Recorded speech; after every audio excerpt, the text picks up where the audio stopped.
یزید پلید کے لشکر کے ہاتھوں مکہ مکرمہ کی بے حرمتی، نواسہ رسول جگر گوشہ بطول، حضرت امام حسین رضی اللہ عنہ کو شہید کرنے اور مدینۃ الرسول میں بے ادبیاں کرنے اور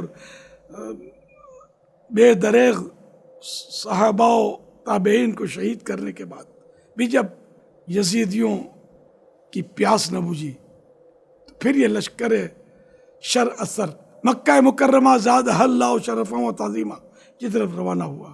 مکہ معظمہ پہنچ کر ان بدبختوں نے منجنیق یعنی پتھر پھینکنے کا آلہ، جس کی جدید صورت توپ ہے، تو اس کے ذریعے پتھروں کی بارش کی۔